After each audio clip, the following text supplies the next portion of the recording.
नमस्ते बच्चों, this is Umesh Pariyar, professional educator, और आज हम पढ़ने वाले हैं वापस सॉल्वेंसी रेशियो। सॉल्वेंसी रेशियो में सेकंड वाला रेशियो कौन सा था? यस, मेरे को पता है, आप लोगों को नहीं पता है तो वीडियो जरूर देखो, रोज देखो वीडियो। पिछले वीडियो में जाके चेक करना, उसमें भी नहीं मिलेगा तो उसके पीछे और जाना जिसमें सारे फॉर्मूला लिखे हुए हैं। तो दूसरा रेशियो सॉल्वेंसी में है total asset to debt ratio. Total asset to debt ratio कैसे लिख दिया? यही फॉर्मूला है टोटल एसेट टू डेट, जो क्वेश्चन में है वही फॉर्मूला है total asset to debt ratio. Debt अब total asset to debt ratio निकालना है, कैसे निकालेंगे? आ जाइए फॉर्मूला चेक कर लेते हैं। बराबर लग रहा है नहीं लग रहा है? क्वेश्चन बराबर लिखा है नहीं लिखा है? 4 क्वेश्चन लिख दिए हैं। सबसे पहला long term borrowings 3 lakh rupees, long term provision 1,50,000, current liabilities 75,000, non current asset 5,40,000, current asset 1,35,000। अब आज तक हमने बहुत बार सुन लिया है कि टोटल एसेट्स में क्या क्या आता है। टोटल एसेट्स में जब मैं देखता हूं तो टोटल एसेट्स में मेरे आते हैं non current asset plus current asset. बेहतरीन, बढ़िया। अब डेट्स की बात करेंगे तो डेट्स में भी क्या क्या आता है? लास्ट वीडियो में भी हमने पढ़ा था, लॉन्ग टर्म डेट्स आएंगे, लॉन्ग टर्म बोरोविंग्स आएंगे, लॉन्ग टर्म प्रोविजंस आएंगे। क्यों लॉन्ग टर्म? क्योंकि यहाँ पे सॉल्वेंसी है, सॉल्वेंसी बोलता ही हमें लॉन्ग टर्म फाइंड करने के लिए है, तो यहाँ पे डेट भी कौन से होंगे? एग्जैक्टली लॉन्ग टर्म के होंगे। यहाँ पे तो इन्होंने मेरे को क्वेश्चन में बोला हुआ है long term long term long term. अब फाइंड करने की बात करेंगे तो कैसे फाइंड करेंगे? मेरे पास नॉन करंट एसेट भी है, मेरे पास करंट एसेट भी है, तो टोटल एसेट तो अपने निकल गए। चलो, नॉन करंट एसेट कितने हैं? 5,40,000 के नॉन करंट एसेट है। करंट एसेट कितने दिए हुए हैं? 1,35,000 के करंट एसेट है। टोटल कितना हो गया? 5 लाख, 6,75,000। कैसा आया सर आपको? मेरे को मैक्स आता है 6,75,000 के टोटल एसेट आ गए। अब अगर डेट्स की बात करेंगे तो लॉन्ग टर्म चाहिए। करंट लायबिलिटी अपना फिलहाल कोई काम का नहीं है, सिर्फ गुमराह करने के लिए दिया है, तो प्लीज क्वेश्चन से भटकना नहीं।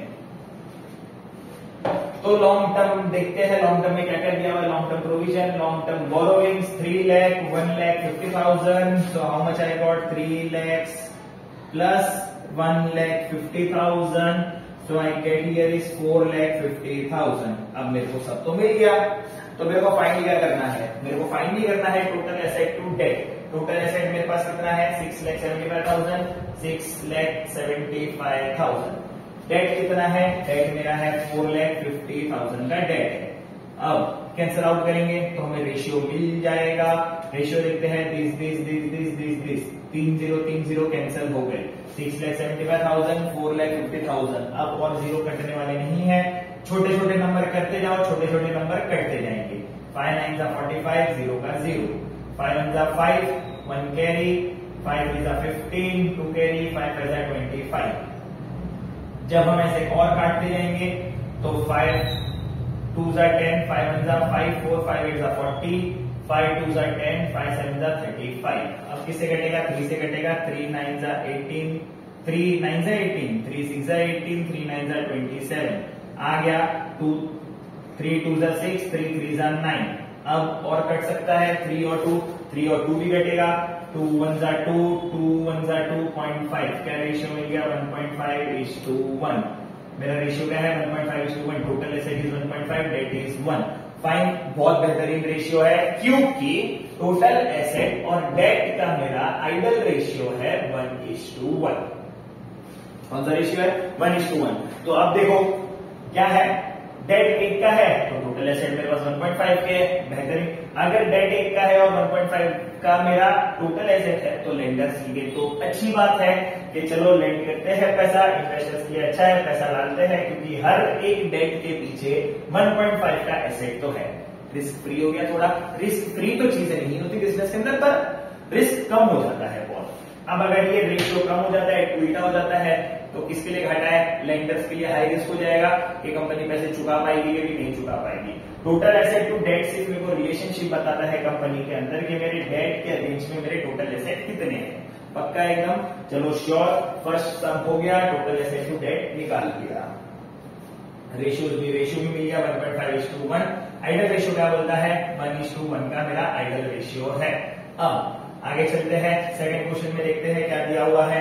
जब मैंने सेकंड क्वेश्चन की बात करते हैं, शेयर कैपिटल दिया हुआ है 12 lakh rupees, reserves and surplus दिया हुआ है 8 lakh rupees, long term borrowings है 25 लाख, लॉन्ग टर्म प्रोविजन है 5 लाख और करंट लायबिलिटी है 10 लाख रुपीज की। वापस अब मेरे को यहाँ भी फाइंड क्या करना है, मेरे को फाइंड तो यही करना है क्योंकि ये सम ही सारे कौन से है, टोटल एसेट टू डेट वाले सम से। कौन से सम से, total asset to debt. Debt हो गया लॉन्ग टर्म, टोटल एसेट निकालनी है। टोटल एसेट के लिए मेरे पास इंफॉर्मेशन, तो यहाँ पे सब लायबिलिटीज की इंफॉर्मेशन है। क्या क्या लायबिलिटीज की इंफॉर्मेशन है, share capital, reserves and surplus, long term borrowings, long term provision, current liability. अब आपको बैलेंस शीट बनानी आती ही है तो हम वापस हॉरिजॉन्टल करेंगे, समझ लेते हैं कि कौन सी चीजें कहां आती है। शेयर कैपिटल सबसे ऊपर आता है, रिजर्व्स एंड सरप्लस इसके नीचे आता है, लॉन्ग टर्म बोरोविंग्स मेरी लायबिलिटी का पार्ट बन गया, लॉन्ग टर्म प्रोविजन भी मेरा लायबिलिटी का पार्ट बन गया और करंट लायबिलिटी भी लायबिलिटी का पार्ट है। तो ये तो मिलके तो लायबिलिटी होती है कि नहीं होती है। शेयर कैपिटल और रिजर्व्स एंड सरप्लस मेरा हो गया शेयर होल्डर फंड का part, long term borrowings and long term provision हो गए मेरे नॉन करंट लायबिलिटी के पार्ट और करंट लायबिलिटी तो करंट लायबिलिटी का पार्ट है। So this becomes my total external liability and this is my share holder fund. तो इन सब का टोटल जो भी होगा तो एसेट होगा। कैसे पता सर, आपको कैसे पता, पूरा लेंथ ये किया है, asset is equal to liability plus equity, asset is equal to liability plus equity, dual concept. तो अब इसका जो भी टोटल आएगा तो ये हो जाएगा, तो total asset is equal to share capital plus reserves and surplus plus long term borrowings plus long term provision plus current liability. Sorry, अब शेयर कैपिटल कितना दिया हुआ है 12 lakh rupees, 12 lakh rupees, reserves and surplus 8 lakh rupees, reserves and surplus 8 lakh rupees, long term borrowings 25 lakh rupees, 25 lakh rupees plus long term provision 5 lakh rupees, 5 lakh rupees and current liability 10 lakh rupees, current liability 10 lakh rupees. सब तो आ गया, 12 और 8 20, 20 और 25 45, 50 और 60 टोटल एसेट तो मिल गया 60 का। टोटल एसेट कितना मिल गया 60 लाख। निकालना है डेट, डेट में लॉन्ग टर्म डेट्स के लिए मेरे पास यही लॉन्ग टर्म डेट हो गया, कितना दिया हुआ है, long term borrowings 25 lakh, long term provision 5 lakh, total long term debt कितना हो गया 30 लाख का हो गया। इन दोनों को प्लस कर देंगे, 30 लाख का मेरा लॉन्ग टर्म डेट आ गया 30 लाख। 30 लाख हो गए, 30 लाख हो गए। कैंसिल आउट करते हैं, D0 D0 D0 D0 D0 D0 D0 D0 D0 3 1 3 2 what is my ratio of total asset to debt 1:1। अगर मेरे को इसका वो निकालने बोला कि भाई इसको स्टेटमेंट में लिखो, अच्छा है बुरा है, so as we all know my ideal ratio of total asset to debt is 1:1। So अगर मेरा आंसर इसका 2.1 है, सो आई नो कि कंपनी के जो भी लेंडर्स होंगे उनके लिए थोड़ा रिस्क क्या हो जाता है, कम हो जाता है, because for every debt we have 2 का या डबल का टोटल एसेट। डन। तो ये आपको अगर रीजन लिखने बोला तो रीजन प्लीज लिख लेना। ये था मेरा फाइंड करने के लिए कौन सा, सेकंड क्वेश्चन मैंने फाइंड कर लिया। अब बात करते हैं थर्ड क्वेश्चन की। थर्ड क्वेश्चन में क्या दिया हुआ है, टोटल लायबिलिटी दी हुई है 48 लाख की, शेयर होल्डर फंड दिया हुआ है 8 लाख का, रिजर्व्स एंड सरप्लस दिया हुआ है 2 लाख का, करंट एसेट दिया हुआ है 20 लाख का, वर्किंग कैपिटल दिया हुआ है 4 लाख का। डन। चलो ठीक है, अब सब तो समझ गए, इतने क्वेश्चन कर लिए तो रॉकेट सिंह बन गए आप लोग सब, रॉकेट सिंह उड़ोगे अब तो खाली। अब तो मेरे पास टोटल लायबिलिटी है, शेयर होल्डर फंड है, रिजर्व्स एंड सरप्लस है, करंट एसेट है और वर्किंग कैपिटल है। मेरे को क्या क्या चाहिए, मेरे को चाहिए टोटल एसेट, मेरे को चाहिए टोटल डेट। क्या चाहिए, टोटल डेट। अब अगर टोटल एसेट की बात करूंगा तो जस्ट अभी जो बैलेंस शीट बनाई थी कि शेयर कैपिटल को प्लस करते हैं, रिजर्व्स एंड सरप्लस को प्लस करते हैं, करंट लायबिलिटी को प्लस कर लेंगे या टोटल लायबिलिटी को प्लस कर देंगे तो भी मेरा काम हो जाएगा बड़ी आसानी से और कुछ मेहनत करनी पड़ेगी नहीं। तो अब करंट लायबिलिटी तो है ही नहीं, क्यों नहीं है। अब अगर मैं डेट की बात करूं, डेट में मेरे को लॉन्ग टर्म चाहिए तो मेरे पास तो टोटल लायबिलिटी है। क्या है, टोटल लायबिलिटी, एग्जैक्टली। तो मेरे को टोटल लायबिलिटी में से अगर मैं करंट लायबिलिटी फाइंड करूं मेरे क्वेश्चन के अंदर, वो अगर मैं माइनस करूंगा तो मेरे को मेरा डेट मिल जाता है। मेरे को मेरा इजीली क्या मिल जाएगा, डेट मिल जाएगा। तो डेट कैसे फाइंड करेंगे? डेट फाइंड करने के लिए मेरे पास कुछ चीजें दी हुई है, मैं कोई इन्फॉर्मेशन मिस नहीं कर रहा हूँ। Total liability 48 lakh, share holder fund मेरे पास है 8 lakh, reserves and surplus 2 lakh, current asset है मेरे पास 20 लाख की, वर्किंग कैपिटल है मेरे पास 4 लाख के। डन, चलो बेहतरीन, मेरे पास सारी चीजें तो दी हुई है मेरे को। अब आ जाओ, तो मेरे पास टोटल लायबिलिटी है, मेरे पास ये है, मेरे पास ये है, मेरे पास ये। वर्किंग कैपिटल, सबसे पहले वर्किंग कैपिटल को उठाते हैं। वर्किंग कैपिटल का फॉर्मूला ही मेरे को क्या पता है कि current asset minus current liability. क्या वर्किंग कैपिटल है मेरे पास? है, 4 लाख का वर्किंग कैपिटल दिया हुआ है। करंट एसेट है मेरे पास, करंट एसेट भी है मेरे पास 20 लाख का, 20 लाख का करंट एसेट भी है। करंट लायबिलिटी इजीली फाइंड हो सकता है, फाइंड हो गया। 20 lakh rupees minus 4 lakh rupees, so कितना हो जाएगा ये? 16 lakh rupees. Done, current liability मिल गई। अब अगर करंट लायबिलिटी मिलती है तो डेट तो इजीली फाइंड हो गया। कैसे डेट फाइंड हो गया? टोटल लायबिलिटी में से अगर करंट लायबिलिटी माइनस करूंगा तो डेट तो मिल गया। तो आ जाओ, total liability is equal to क्या? Total liability is equal to non current liability, या मैं इसको क्या बोलूंगा, लॉन्ग टर्म डेट्स या borrowings plus current liability. Total liability कितनी दी हुई है मेरे पास? 48 लाख की टोटल लायबिलिटी है। मेरे को तो फाइंड भी करना है एनसीएल नॉन करंट लायबिलिटी, और करंट लायबिलिटी मेरी कितनी निकली? 16 लाख की। राइट साइड में प्लस है, लेफ्ट साइड में लेके माइनस करूंगा। NCL is equal to 48 lakh minus 16 lakh rupees. अब अगर इसमें मैं माइनस करता हूं 16 लाख, तो मेरे को एनसीएल कितना मिल जाएगा? 32 लाख रुपीस का मिल गया मेरे को डेट। 32 लाख का मेरे को क्या मिल गया? डेट मिल गया। चलो, डेट तो फाइंड हो गया मेरा 32 लाख का, बड़ी आसान तरीके से मेरा डेट तो फाइंड हो गया। अब मेरे को निकालना क्या है? मेरे को डेट मिल गया, मेरे को सब कुछ तो मिल गया, टोटल लायबिलिटी मिली हुई है, मेरे पास सब कुछ तो है। फाइंड क्या करना है? फाइंड अभी भी करना बाकी है। क्या करना बाकी है? Total asset. कैसे फाइंड करूंगा टोटल एसेट? ये तो पिछले सम का था, ये भी रफ कर देते हैं। मेरे पास डेट आ गया, चलो डेट तो नीचे लिख ही लेते हैं अपन। डेट आते ही अपन नीचे लिख लेते हैं 32 लाख का डेट आ गया। 32 लाख का डेट आते ही 32 लाख का डेट लिख दिया। ऊपर की बात करते हैं, टोटल एसेट चाहिए, तो वापस मेरे पास क्या क्या इन्फॉर्मेशन प्रोवाइडेड है? सब कुछ है मेरे पास, सब कुछ है। कोई चीज बची है क्या? नहीं बची है। वही वापस अगर मैं बैलेंस शीट की बात करूं तो इक्विटी, नॉन करंट लायबिलिटी और करंट लायबिलिटी को प्लस करूंगा तो टोटल लायबिलिटी मिलता है, which is my total asset. क्योंकि बैलेंस शीट क्या होता है? इक्वल होता है, liability is equal to asset पर liability plus equity is equal to asset होता है। तो अब ये मेरे को पता है, तो मैं ये लिख देता, total asset is equal to equity plus non current liability, non current liability plus current liability. अगर इक्विटी और लायबिलिटी प्लस करूंगा तो टोटल एसेट मिल जाएगा। टोटल एसेट कैसे फाइंड करूंगा? इक्विटी कितना आया? इक्विटी है ही नहीं मेरे पास, है इक्विटी? इक्विटी है मेरे पास। क्या है क्वेश्चन के अंदर? शेयर होल्डर फंड और रिजर्व्स एंड सरप्लस। अब यहाँ बहुत बच्चे मिस्टेक करेंगे। क्या मिस्टेक करेंगे? जब मैं वर्टिकल बैलेंस शीट देखता हूँ कंपनीज एक्ट 2013 के हिसाब से, वर्टिकल बैलेंस शीट जब मैंने देखी तो मेरे को पता है शेयर होल्डर के अंदर आता है शेयर कैपिटल और reserves and surplus. Share holder के अंदर क्या आता है? शेयर कैपिटल और रिजर्व्स एंड सरप्लस। तो अलग से रिजर्व्स एंड सरप्लस देने का क्या मतलब? सिर्फ बच्चों को गुमराह करना है, एग्जाम में टाइम वेस्ट करवाना है। अब प्रैक्टिस करोगे तो टाइम वेस्ट नहीं होगा। डन। तो रिजर्व्स एंड सरप्लस अगर शेयर होल्डर फंड का पार्ट होता है तो अलग से सिर्फ ऐसे ही दिया हुआ है, हमें इसको कैलकुलेट करना नहीं है। This 2 lakh is already included in 8 lakh. That becomes my equity. कितना आ गया?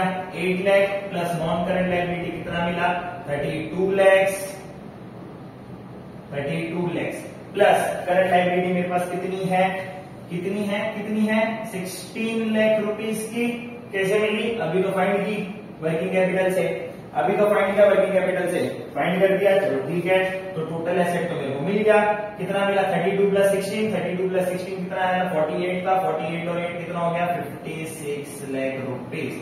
टोटल एसेट मिल गया 56 लाख, टोटल एसेट भी मिल गया 56 लाख रुपीस का, 56 लाख रुपीस का ये भी मिल गया। कट कर लेते हैं वापस वही चीज। कैसे कट करेंगे? This 50 cancel, this 50 cancel, 32 divide by 6, 56। कैसे आएगा? जाता है किसी के अंदर 8 में जाता है, 8 में कैसे जाएगा, 8 4 जा 32, 7 8 जा 56, 4 1 जा 4, 4 1 जा 4, 3 बचा, पॉइंट आ गया 0 आ गया, 4 7 जा 28, 2 बचा, 4 5 जा 20। व्हाट इज माय रेशियो, 1.75:1 का रेशियो मिल गया। मस्त है रेशियो, अच्छा रेशियो है। क्यों? क्योंकि आइडियल रेशियो 1:1 का है, मेरे को तो ज्यादा मिल रहा है 1.75:1, बेहतरीन रेशियो है वो। थर्ड क्वेश्चन भी सॉल्व हो गया। क्या फाइंड किया सबसे पहले, वर्किंग कैपिटल से करंट लायबिलिटी निकाली जो टोटल लायबिलिटी में से माइनस कर दी, तो मेरे को मिल गया लॉन्ग टर्म बोरोइंग्स या लॉन्ग टर्म प्रोविजन, दोनों मिला के डेट्स मिल गए, लॉन्ग टर्म डेट्स मिल गए। फिर मैंने टोटल एसेट निकाल लिया, वापस मैंने बैलेंस शीट बना ली और मैंने टोटल एसेट भी फाइंड कर लिया। अब टोटल एसेट में या वाले डेट वाले फॉर्मूला या आगे वाले फॉर्मूला में आपको एक चीज बहुत अलग से देखने मिलेगी जिसको अपन बोलते हैं कैपिटल एम्प्लॉयड। तो देखते हैं इसके अंदर क्या है। फोटो ले लो फटाफट, फोटो ले लिया, चलो मिटा देते हैं।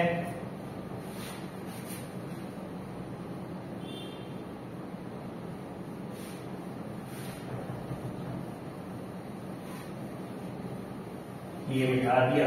अब अगली बात करते हैं फोर्थ क्वेश्चन की। फोर्थ क्वेश्चन में मेरे पास क्या दिया हुआ है, मेरे पास दिया हुआ है कैपिटल एम्प्लॉयड। कितना कैपिटल एम्प्लॉयड है, 22,20,000। Current liability 1,80,000। Fixed asset gross 15 lakh. Accumulated depreciation 2 lakh. Non current investment 7 lakh rupees. Trade receivable 2,50,000। Equity share capital 10,50,000। 8% debenture 3 lakh. Capital reserves 2,40,000।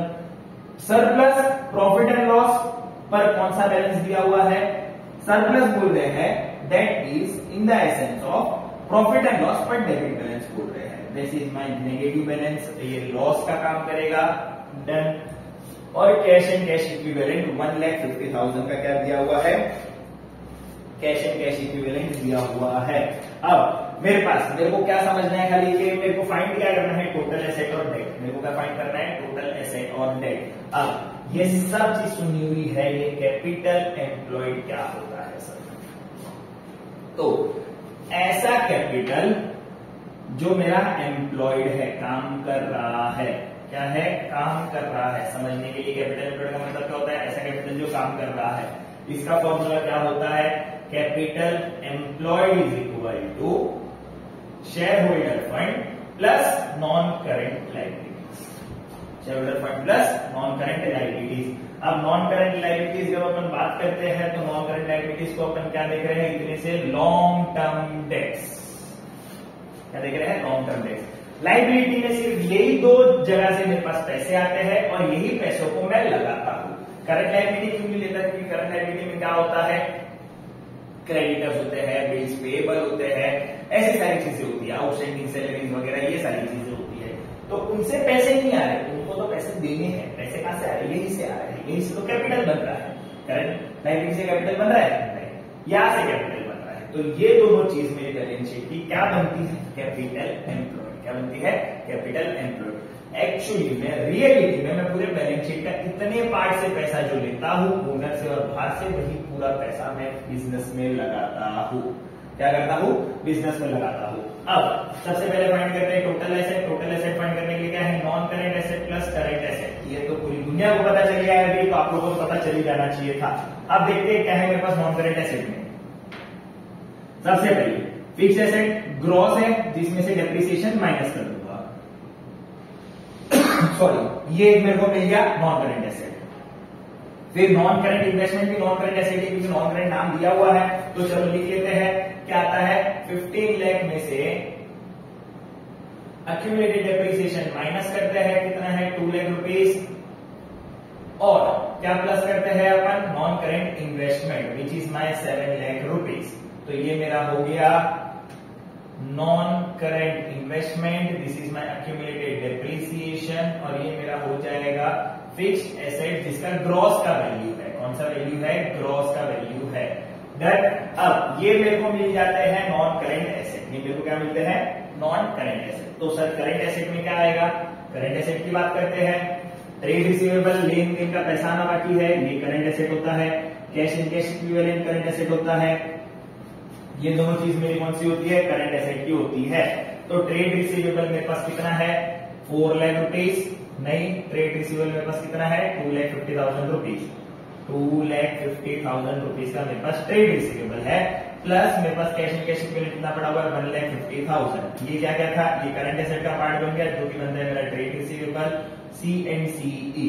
अब what is the total of an current asset, what is the total of an total asset, total जब मैं देखूंगा तो total मेरे को कितना मिल जाएगा यहाँ पे 15 lakh minus 2 lakh 13 lakh and 7 lakh becomes my 20 lakhs and this 4 lakhs 2 lakh plus 1 lakh 3 lakh 50 4 lakh total asset will be my 24 lakh sorry कितना मिल गया 24 lakh। अब इसको मैं और दूसरी तरीके से कैसे निकाल सकता हूं, टोटल एसेट में एक तरीके से और निकाल सकता हूं, कैसे निकाल सकता हूं टोटल एसेट के लिए मेरे पास निकालने के लिए एक और फॉर्मूला है कैपिटल एम्प्लॉयड, जैसे कि कैपिटल एम्प्लॉयड में क्या था share holder fund plus non current liability, इसमें मैं प्लस कर दूंगा करंट लायबिलिटी, इसमें क्या प्लस कर दूंगा करंट लायबिलिटी, तो मेरा टोटल एसेट निकल रहा है। चेक करते हैं कैपिटल एम्प्लॉयड मेरे को ऑलरेडी दिया हुआ है 22,20,000 प्लस करंट लायबिलिटी मेरे को कितनी दी हुई है 1,80,000 की, कितना आता है 20 प्लस 80 1 लाख, तो यही हो गया 22 लाख प्लस 1 लाख 23 लाख, तो this also comes as 24 lakh. Done हो गया। कैसे आया, वही आ गया कैपिटल एम्प्लॉयड क्या होता है share holder fund plus non current liability. Done, तो नॉन करंट लायबिलिटी मिला के मेरा कैपिटल एम्प्लॉयड होता है, कितना दिया हुआ है 22,20,000, मैं 1,80,000 प्लस कर दूंगा करंट लायबिलिटी। अगर लायबिलिटी साइड का टोटल आ गया तो वही टोटल मेरा कौन सा होगा, एसेट का टोटल भी मेरा वही होगा। अब मेरे को और क्या फाइंड करना है, मेरे को फाइंड करना है डेट। डेट कैसे फाइंड होगा, डेट फाइंड करने के लिए भी मेरे पास एक फॉर्मूला है, कौन सा फॉर्मूला है, यही फॉर्मूला है डेट फाइंड करने के लिए, ये फाइंड करना है क्योंकि ये कहीं नहीं दिया हुआ है। शेयर होल्डर फंड है, शेयर होल्डर फंड है, क्या क्या है शेयर होल्डर फंड में, इक्विटी शेयर कैपिटल है और कैपिटल रिजर्व। बेहतरीन, ये मिल गया मेरे को। और मेरे को क्या फाइंड करने का है, डेट के लिए मेरे को इन्होंने क्या दिया हुआ है, मेरे को कैपिटल एम्प्लॉयड भी दिया हुआ है। क्या दिया हुआ है, कैपिटल एम्प्लॉयड भी दिया हुआ है, कैपिटल एम्प्लॉयड भी दिया हुआ है। तो अब इजीली फाइंड हो सकता है। तो सबसे पहले शेयर होल्डर फंड निकालते हैं अपन, ये तो दो हो गए share holder fund, reserve and surplus का भी है, तो शेयर होल्डर फंड निकाल लेते हैं। शेयर होल्डर फंड कितना आता है, तो शेयर होल्डर फंड आ गया, कैपिटल एम्प्लॉयड आ गया, सारी चीजें इजीली मिल जाएगी। डिबेंचर का काम इसमें आएगा। पहले तो देखते हैं शेयर होल्डर फंड निकालते हैं। Shareholder fund is equal to share capital plus reserve and surplus, reserve and surplus. अब शेयर कैपिटल कितना दिया हुआ है 10,50,000 प्लस रिजर्व कौन सा है मेरे पास, कैपिटल रिजर्व जो कि कितना दिया हुआ है 2,40,000 माइनस, क्यों माइनस, क्योंकि यहाँ पे जो सरप्लस है वो डेबिट बैलेंस शो कर रहा है। क्या शो कर रहा है, डेबिट बैलेंस। तो 30,000 इधर क्या हो जाएगा, माइनस होगा, 30,000 माइनस हो जाएगा। तो अब अगर मैं जब प्लस माइनस की बात करूं तो ये तो कितना हो गया 1050, ये हो गया 1290 और 1260, 12,60,000। This is my share capital, this is my capital reserve and this is my debit balance of profit and loss. जब भी डेबिट बैलेंस होता है means expenditure over income, expenditure ज्यादा है 30,000, इसलिए वो क्या शो कर रहा है, डेबिट बैलेंस शो कर रहा है। तो मेरा शेयर कैपिटल फंड आ गया मेरे पास 1260, कितना आ गया 1260। कैपिटल एम्प्लॉयड मेरे को दिया हुआ है, फॉर्मूला डालते हैं capital employed is equal to shareholder fund plus non current liability which is my debt. Capital employed है मेरे पास 22,20,000 का, शेयर होल्डर फंड मेरा कितना आ गया 12,60,000 के, और ये मेरा डेट नॉन करेंट डेट। तो 22,20,000 में से 12,60,000 इस साइड प्लस है, इस साइड आके माइनस हो जाएगा। So which is my non current debt is equal to 222,000 minus 12,60,000। अब ये कितना आता है, तो 20,000 60,000 minus 40, 22 and 12, this becomes my how much 10 lakhs minus 40 which is 9,60,000। तो 9,60,000 का मेरे पास क्या मिल गया, डेट भी आ गया मेरे पास, 960 का मेरे पास डेट भी है, 12 और समथिंग 24 लाख का मेरे पास क्या आ गया, 24 लाख का मेरे पास आ गया टोटल एसेट। सब तो मिल गया, फॉर्मूला में पुट करो 24 लाख डिवाइड बाय 9,60,000। अब मेरे को डिवाइड करना नहीं आता, कर लो झटपट। कैसे करेंगे? D0 D0 D0 D0 D0 D0 D0 D0। अब तो बहुत बड़ा नंबर है यार, कैसे करेंगे? 3 से जाता है, कैसे जाएगा? 3 3 जा 3 2 जा 3 8 जा 0 जा, अभी भी जाता है। अब तो 8 में भी जाएगा, 8 4 जा 8 10 जा, अब जाएगा, अभी भी जाएगा। 2 2 जा 2 5 जा, अभी जाएगा, अभी भी जाएगा। 2 1 जा 2 2 जा 4 2 5 जा 10। What is my ratio? 2.5:1। तो दिस इज नाइस और नॉट? यस। क्यों? क्योंकि मेरा आइडियल रेशियो क्या होता है टोटल एसेट अपॉन डेट का 1:1 का। क्या रेशियो मिला? 2.5:1। अच्छा लगा, नया सीखा कैपिटल एम्प्लॉयड वाला। होप सो समझ गए होंगे। स्क्रीनशॉट ले लो फटाफट, चलो ले लिया। ऐसे ही चारों क्वेश्चन सॉल्व कर लेना, खुद से भी सॉल्व करना, और क्वेश्चन होंगे तो और भी क्वेश्चन सॉल्व करना, तो ये वाला रेशियो भी क्लियर आउट हो जाएगा। तो वीडियो अच्छी लगी होगी तो लाइक शेयर दोस्तों के साथ, सब्सक्राइब करना मत भूलना, और जो भी वीडियो आज देखेगा या कभी भी देखेगा एग्जाम के पहले कमेंट सेक्शन में डाउट पूछ लेना। बाय।